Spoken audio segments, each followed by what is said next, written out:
Welcome to All Things Moore County, Moore County's weekly radio show highlighting the many facets of the Sandhills. That includes real estate, lifestyle, community and neighborhoods. And now from 4Properties, here's your host, Bill Sahadi. Good morning and welcome to the talk show All Things Moore County. Dorothy, every time I hear that intro, you say that we're going to talk about the many facets of Moore County. Well, we do. 2020, we've been kind of limited. Very limited. Into the number of facets we can speak about. Events have just diminished. Yeah, the calendars are empty this year. Yeah. Nothing we can do about that. No, but the interesting thing is we still have compelling guests. We still have lots of things to talk about. They're just not event-based. Nope. Like they used to be.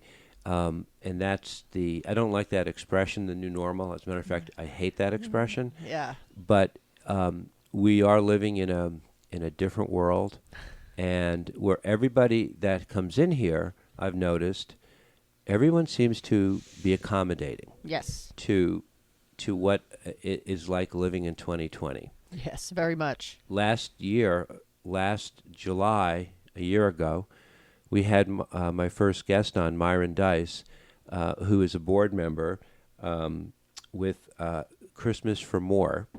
And I think we called the show Christmas in July, as a matter of fact. Yeah, I think you're right. And I think he stole my title in his newsletter, which I'm complimented on, Christmas in July, because even though we have a different set of rules for living these days, some of these agencies are more in need today than ever. And Myron, when you were on last year, we talked about Christmas for More, and that it is a 12-month endeavor. It's not a Christmas event that you oversee, and no different this year. But you have a whole different set of challenges. That's right. That you might not have had last year. Very much so. Yeah, good to see you, and thanks for coming in. Glad to be here. You are gearing up for 2020 for Christmas right now. That's right. What does that look like? What does that entail? Well, the previous years, all the applicants came to one of 4 registration sessions. That's right. And we're not going to have any registration sessions this year because it's just too risky to have people coming in and volunteers trying to fill out applications.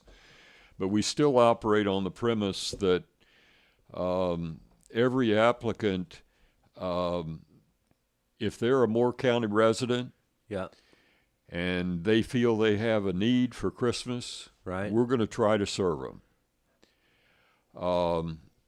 Now, what persons need to do if they want to apply is to go to the website, would be the easiest, Right. christmasformore.org, and the 4 is the number 4. That's right. And there's an application there on the website, and they could turn their application in from the website. The only requirements that we have, there's no income guidelines. We said, we aren't going to deal with that. If a person feels they have a need, then we'll try to respond. But what we do require is that they have proof of their residency in Moore County. Mm-hmm. So whatever has their name and address on is fine. And then if there are children in the household, every child needs to be verified by a document, whether it be a Medicaid, by a birth certificate, whatever. And so if they have a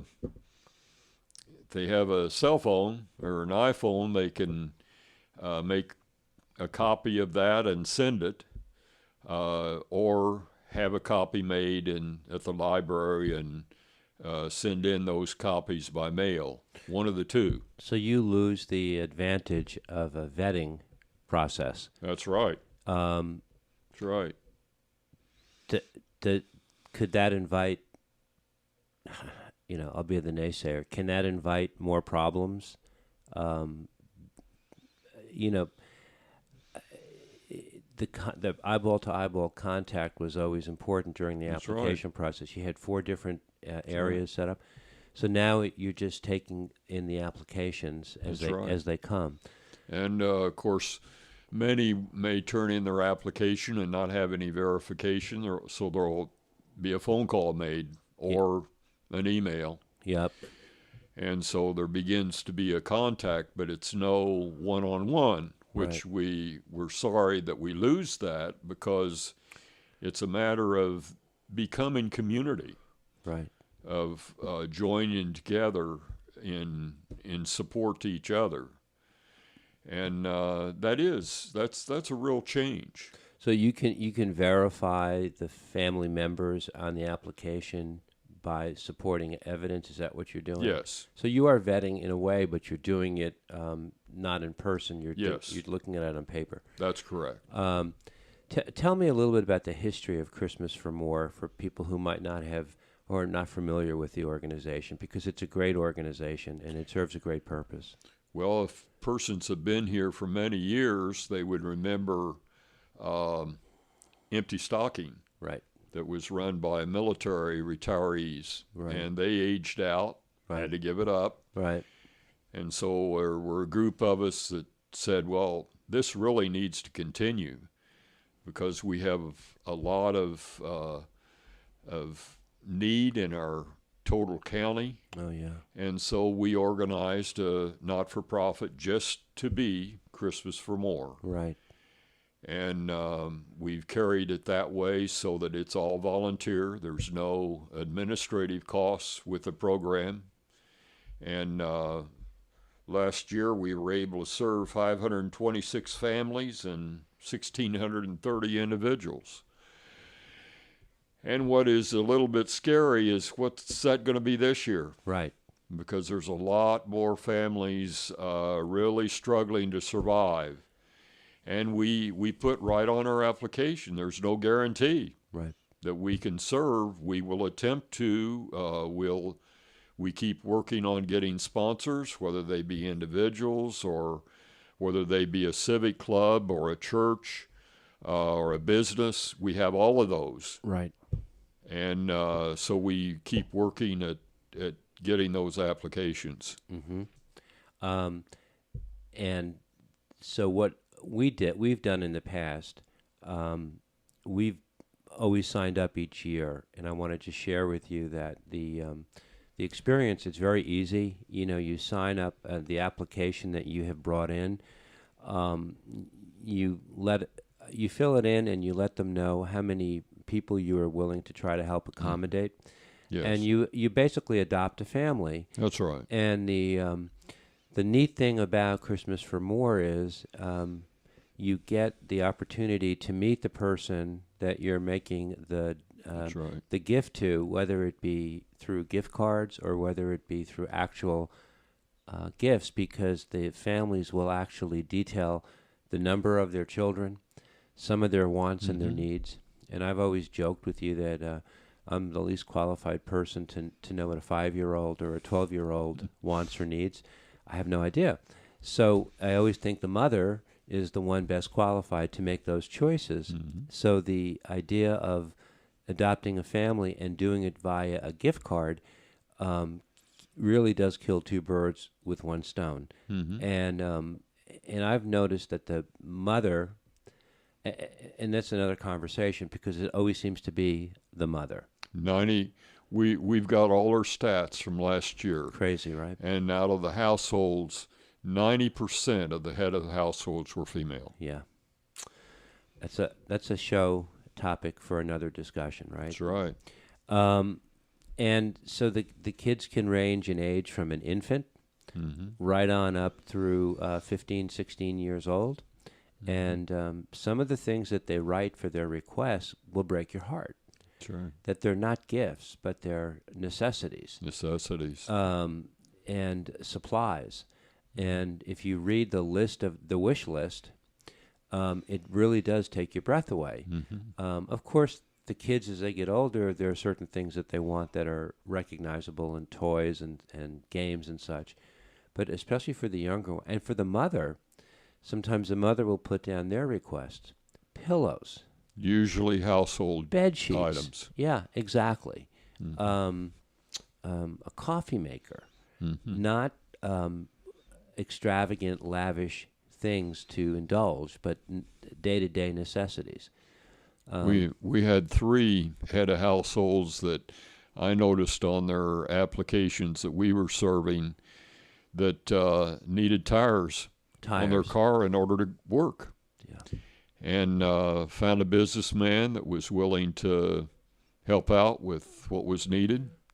And so we took a different angle, of being able to pull in some resources that were really strategic for those women to be able to support their families. Right. So your committee now, do you all work via a Zoom meeting? Do you Yes, by Zoom meeting. So you do that, and you go through all the applications, and then you make the choices and selections of those you accept and those you do not. What are the dates? What are the setups for registration? Any deadlines that you want to share? Yes. Deadline is the end of September to apply. Okay. And so that means that we have to get persons assigned to sponsors adoption in October. Okay. And then we request the sponsor to get a hold of the family that they've adopted by mid-November in order to make arrangements for how they can get together to transfer the gifts, whether it be a gift card or whether it be specific items. Right. And the one you pointed out, an important way for you and I think a number of others to do the giving. Yeah. What we don't want to lose in that process is the direct contact. Right. Yeah. It's not anonymous. Yeah. It's not anonymous. Right.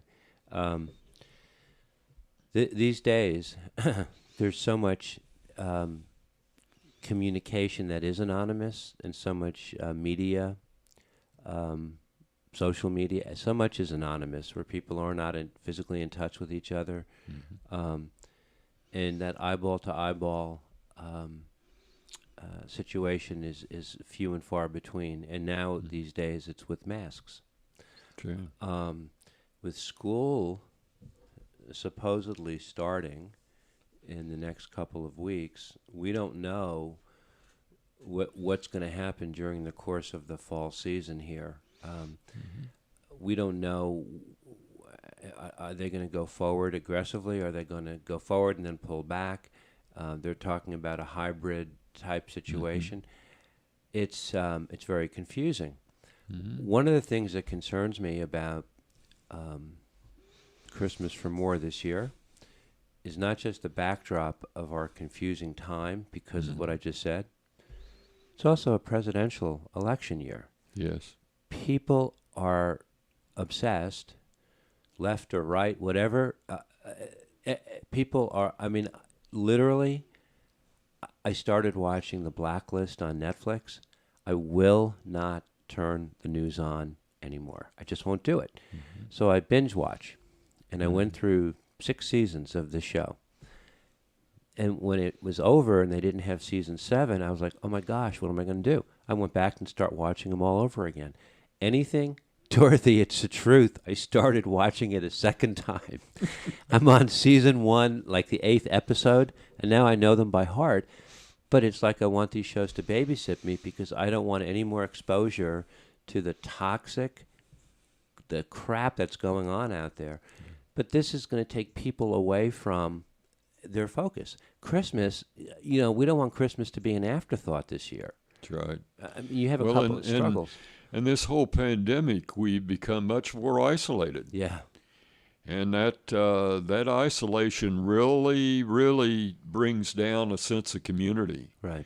And as you say, politically, because we are in such a divided time, we have difficulty enough coming together as community. But my position on that is that we need to look at people as individuals, and support each other as individuals. Yeah.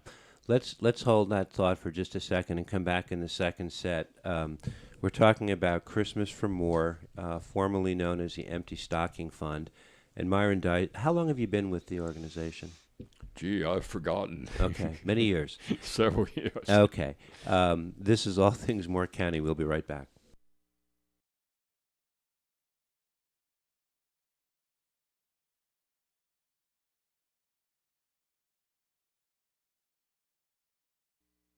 Welcome back to our second set. We're talking with Myron Dice, Christmas for More. This is the time of the year that sign-ups are available. If you want to adopt a family to give, this is an unusual year, and there are going to be a lot of needy families who will be looking for things for their kids and their families, and it's a wonderful opportunity to get to meet the people that you're making a donation to. We talked, Myron, in the first set about the pandemic and how it's changed how you operate, and it's how you vet, how you operate, how you do this whole process. And you have some views on the pandemic, and you have a great perspective. I don't know if you want to share them with us. You had sent me a literature and what it looked like. Our my wife and I live at Penny Village. Yeah. And our chaplain had challenged us to look at what we've learned from the pandemic so far. Right. And I came down with a basic list of what this experience has meant to me and what it's required of me. First is to be prayerful and humble lifestyle. We're a society that doesn't get humble very often. But this has been a humbling experience. I plan to love my neighbor, and the way I love my neighbor is to wear my mask, Right. to wait for physical distance, Right. and to wash my hands regularly. Right. Simple procedures, but when I do those, I'm protecting you. That's right. And when you do them, you're protecting me. Right. Basic sense of community. But what you just said is one of the many things that causes a lot of division between people, left and right. It doesn't matter. Even the pandemic is something that is tossed around like a volleyball, back and forth, and it's maddening. It's why I don't watch the news anymore. Yeah. But go ahead, continue. Plan with science and disaster guidelines on a national level. Yeah. I think we've learned from Europe that those that did well had their planning at the national level. Yeah. And we're prepared. We need progress measured day by day. Right. And our health departments in each county have responsibility for that. That's your second political football, but keep going. Yeah, that's right. I'm sorry, but I all I can hear are people going, no, that's not the way it is. Yes, it is. No, it's not. Oh, God, I have such a there isn't enough Advil in the world to cure what ails me. Yeah. Okay. Continue. Praise and gratitude to the service providers who take special risks. Right. And that's all the healthcare personnel, but the EMS, the hospitals, the garbage workers, the online service workers. They've had to keep. They are essential workers. Yeah. And many times those essential workers are on the low end of the pay scale, so they've had to take special risks. But they're in harm's way. As are the teachers in the school system. And that's the biggie. Right. Now is teachers and students, how do we do school and do it safely? Right. Not just for the kids, but also for the teachers. Definitely. Yep. Because the kids can be infected, and it's the teachers that are going to hurt the worst. That's right. Praise and gratitude to Pennock Village for protecting our residents and staff. We've been on quarantine. Yeah, you guys have a stellar record from what I've read. That's right. That's right. And we, all of us have been tested now because we are a continuing care community with a very vulnerable, assisted, and skilled, but residents that are 80 plus. I'm 80, and I'm one of the youngest. Patients that acknowledges I'm not in control. Right. And I think that for our society is one of the hardest things to deal with. Right. Because we want to be in control. That's right. But we don't control this pandemic. That's right. Persistence to maintain safety limits. And it does take persistence. When I leave my apartment at Pennock Village, I'm often ready to go without my mask because I don't wear my mask inside my apartment. You forget. But that's what I've got to do. That's right. Perseverance to acknowledge that this is a lengthy crisis and that it will end with a new normal lifestyle. I think we're going to see changes that we didn't expect. Right. That are far-reaching to our existence as individuals and as community. You mean as a way of life? Mm-hmm. Yeah. I've seen just this year. I've seen businesses who have pivoted to a point where they have actually changed their business model. Mm-hmm. And just this past week, Kurt Shelby from Kurt's Cucina, he was on the show in March, which was a very gloomy month for a lot of retailers, a lot of restaurant owners. He didn't just pivot. He closed his shop after going into doing a lot of takeout. He has reopened under a different guise, a different umbrella, to serve a different demographic, which will include takeout, called grinders, and I applaud him. It takes courage to make changes in a business midstream when you're so used to what you've always done. So I admire his courage. That's right. Right. Well, the other piece that I had a little fun with was spelling out what this all meant in COVID pandemic. Yep. And for the C, I said it's a contagious virus. Yep. For the O, I said it's overwhelming impact to healthcare. Yep. The V, that it was vulnerability, particularly for the aged and people of color. Right. The I's for invisible force. The D's for deadly and long-lasting. And then pandemic, the P is planning response is essential. A is attacks human respiratory system requiring extensive EMS and hospital response. N, negligence to the virus creates disaster. D, develop equipment supply stockpiles. E, epidemiology experience is invaluable. The M, the marketplace is critically affected, that you've just been dealing with. Yep.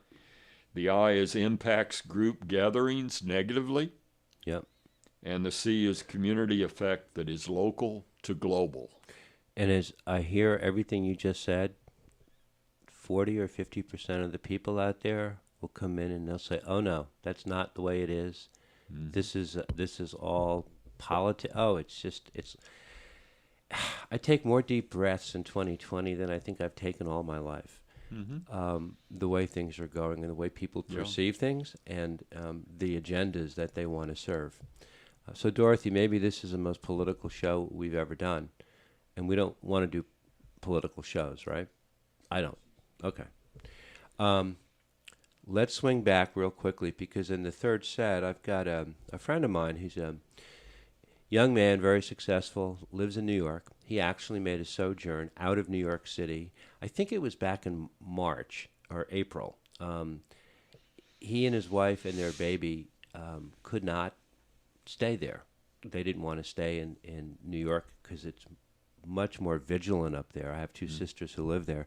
And he is down here living in North Carolina temporarily, and we're going to have him come on and talk a little bit about his experience and why Southern Pines and the differences between urban living and small town living, especially in this time. And he's a very articulate guy.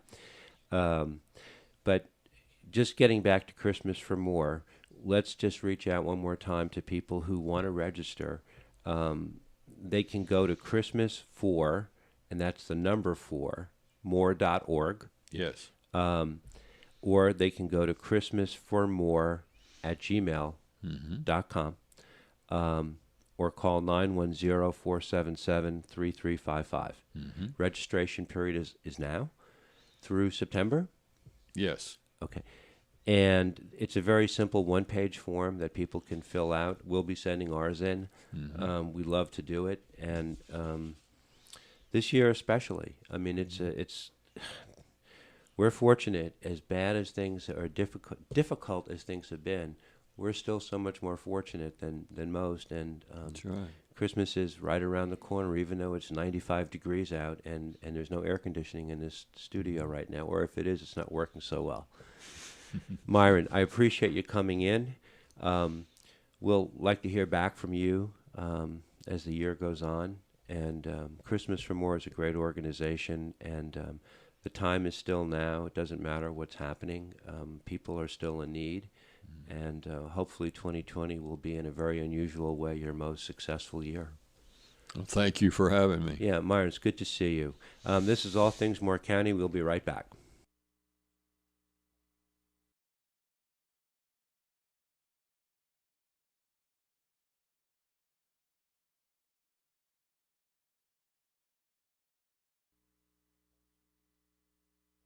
We're back in our third set of All Things More County. Dorothy, Myron has been doing this for Christmas for More for I don't know how many years, but every year he comes on and he's an inspiration. Yes, he is. A lot of challenges this year.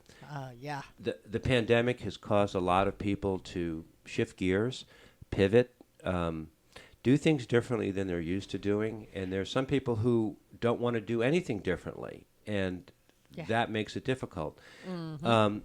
My guest this segment is Ross BRENDLE. Ross and his wife, Capel, are from New York City. Well, that's not true. Ross is from Pittsburgh, and Capel is a native of Moore County.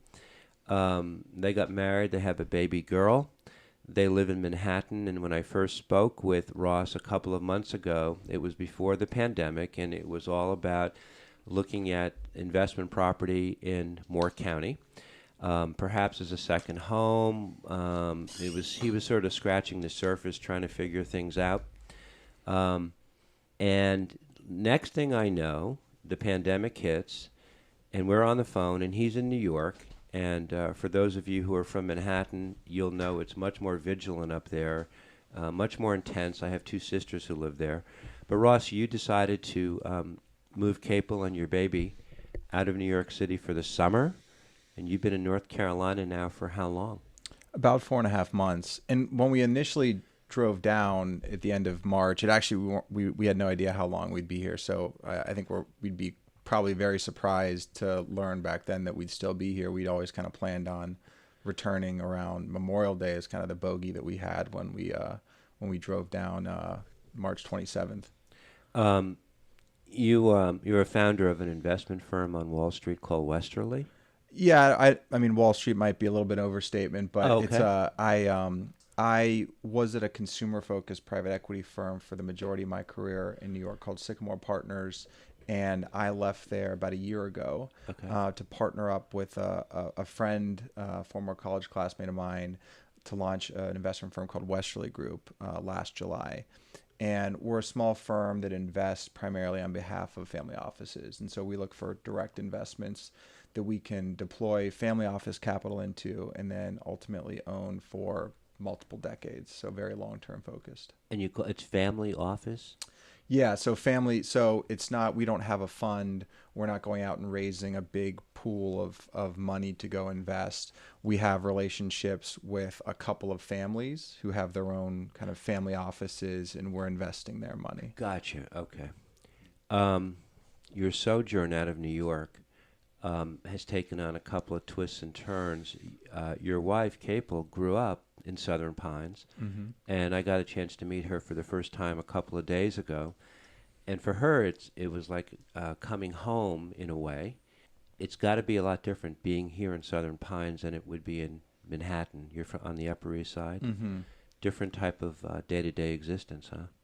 Yeah, I mean, well, I guess working from home, kind of the 9 to 5 is going to be a little bit similar regardless of where you are, just because you're not really leaving the house that much. But being down here, so we were actually outside of Wilmington for about 3 months, and we've been here for about a month. Right. Has been just a completely different experience, because when we left New York, it was really kind of in the peak of it. It was about 2 weeks into the lockdown, and being kind of locked down in a 1,100 square foot apartment, in a, on the 9th floor, and having all of the, retail or other things around you pretty much closed down, is just a much different experience from kind of having actual space to go outside and being able to do that and feel safe. Myron, when I first met Ross, because we had talked a lot on the phone and emailed a lot, so here's my first vision of Ross. He's in his khaki shorts, his polo shirt. He's walking downtown on Broad Street in Southern Pines like a kid in a toy store, away from Manhattan, away from the grit and the dirt, and living here, I guess temporarily, but loving. I could just see this is a guy that he feels like he's at home. I'm very comfortable in your own skin here. Yeah, I think so. I mean, I grew up in Pittsburgh, but probably about 25 minutes outside of Pittsburgh. And so It was kind of a smaller suburban community, certainly less walkable than where we are right now, which is nice to be walking distance from stores and not have to drive everywhere. But yeah, I mean, so I grew up in kind of a more bucolic environment, I guess. So I really enjoy it. So what does being here, spending all this time in North Carolina, due to the conversations you and Capel have about where you're going to live, what you're going to do when we hopefully move away from where we are right now? Has it changed some perspectives?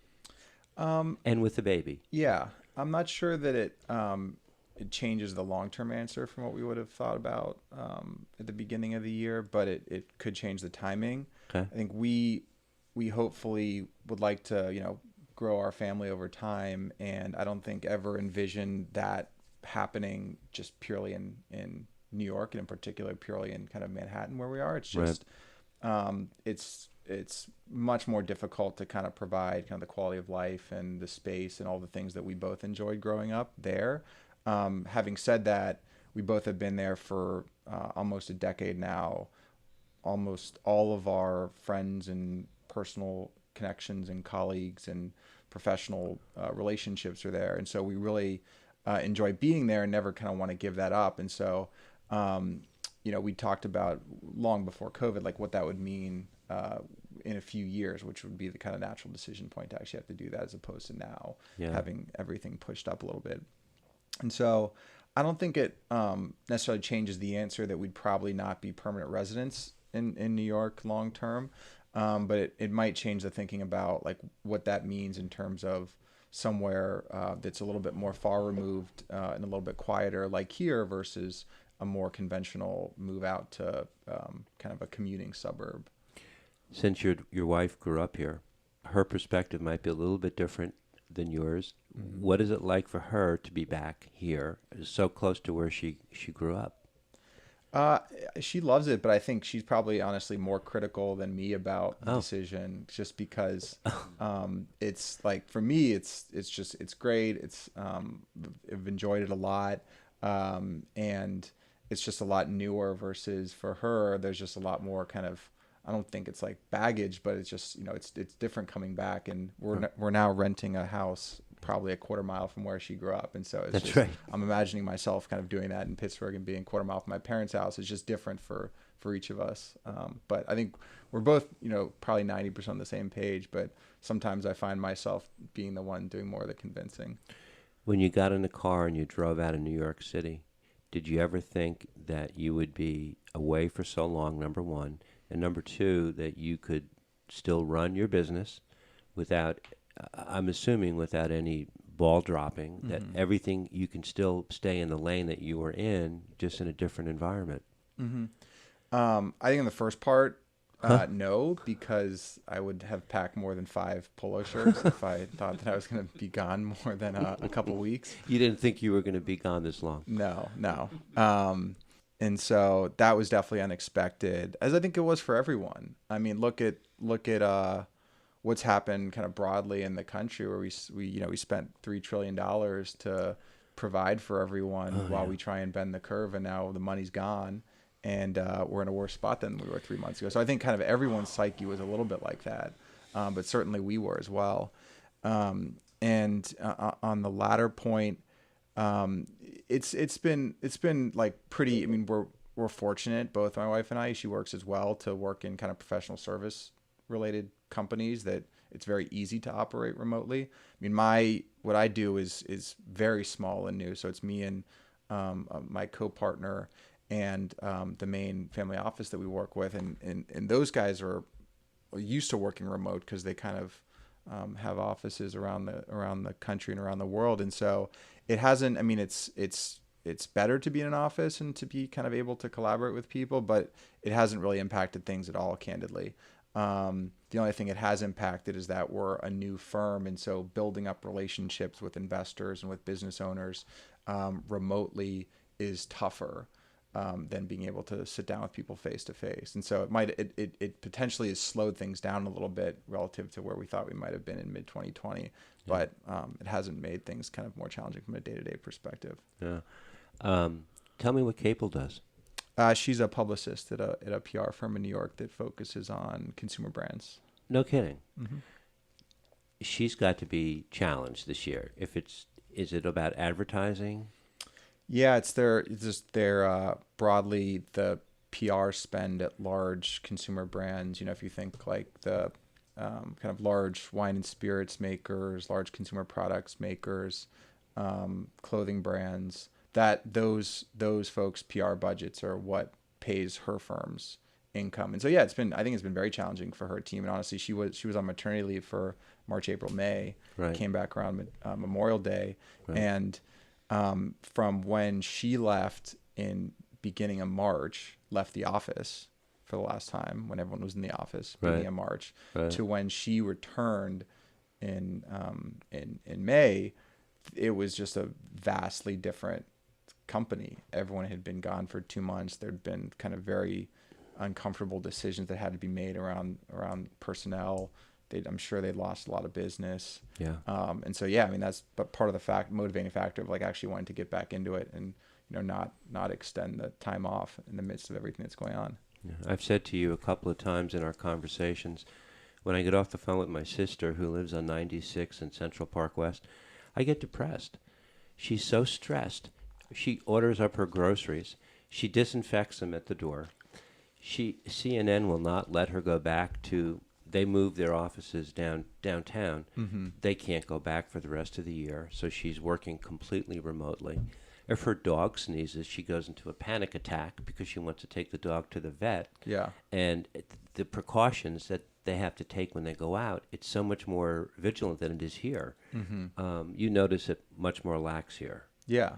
Well, I don't necessarily think in this specific area, certainly in Wilmington. So we were there for 3 months, and like you wouldn't have not known a pandemic was going on in Wilmington. People are in denial. Well, just we were fortunate to be in like a pretty private community, about 20 minutes outside of town. But and I would be kind of just working and very rarely leaving the house Monday through Friday. But Saturday, Sunday, I would go out and get groceries and pick up other things that we needed for the house.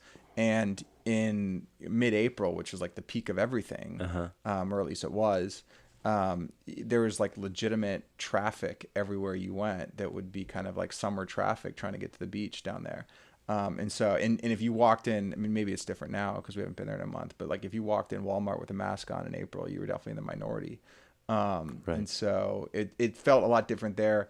But here, I mean, looking down the shops on Broad Street, like everyone's got the signs posted. It's much different, at least from there, which is similar to when I went back home to Pittsburgh a couple weeks ago, and they've been getting kind of hammered in the press for their handling of it. But at least the area that I was in, like, was much more vigilant than where we had been. Yeah.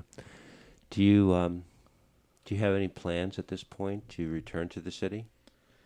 At this point, we're hoping to go back on Labor Day.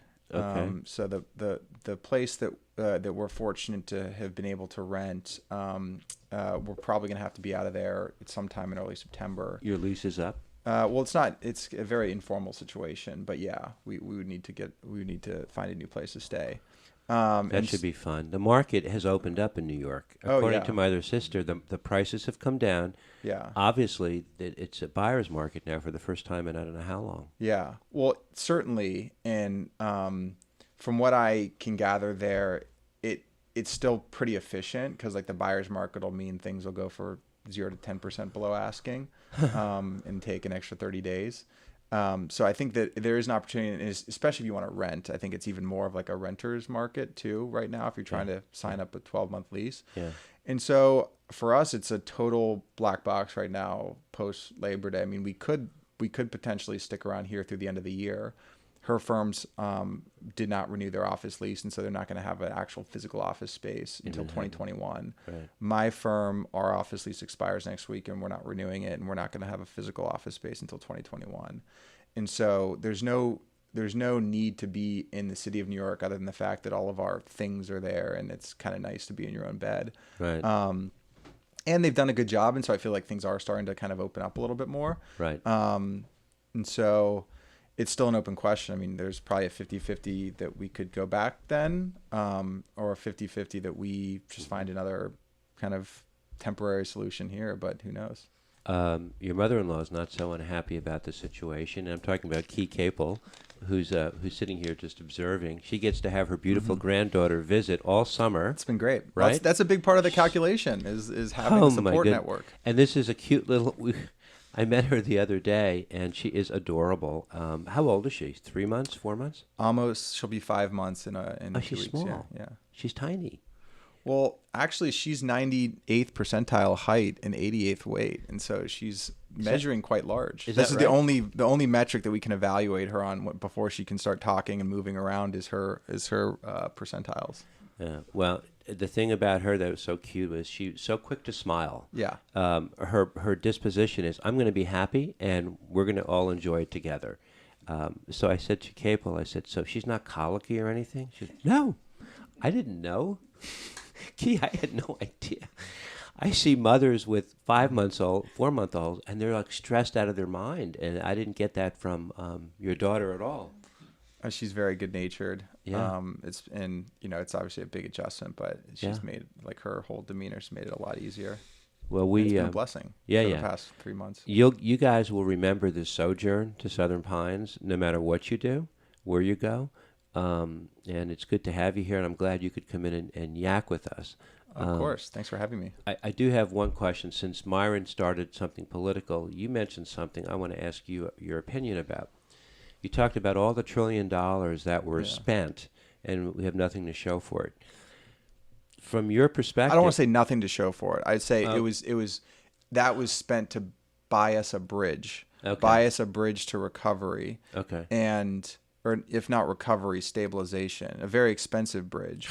And when you buy the bridge but no one gets on it, like we've now got a bridge to nowhere, and so we've spent the money and now we need to buy another bridge, and that's all that they're talking about again. The debt, does the debt that we have incurred as a country, I mean, this is going to be with us for generations. It's huge. It's crazy. Concerned? Of course. The back end of this is not pretty. Very concerned. I'm 31 years old, so like I'm my generation, Claire's generation are going to be the ones that have to figure out a solution for this. I mean, the fact that the country is paying the same amount in interest now as it was 20 years ago, but has 4 times the debt because interest rates are so low. If that ever reverts to some semblance of normal for the past generation, 2 generations, yeah, there's no, it just crowds out the entire budget, and you have to, either raise taxes or, I mean, it's just, it's a disaster, and it's kind of a ticking time bomb. But you look at other countries that have avoided, like Japan in particular, that have had massive deficit spending and debt for, multi-decade span now, and haven't had the chickens haven't come home to roost yet. And so it makes you wonder when that's going to happen, but it's certainly not sustainable. Yeah. Lots of storylines in 2020. I'm glad, Ross, that you could come on and join us. Myron, I'm glad you could come and join us for Christmas for more. Everything is different. We have to take it one day at a time. And Dorothy, even though we don't have a ton of events to talk about, we have a ton of interesting people to talk to. Yes, you seem to find interesting people all over the place. Well, who have stories to tell. Yeah. And that's it. That's what we do this year on All Things Moore County. And we'll continue to do it. So we'll talk to you next week. This is All Things Moore County.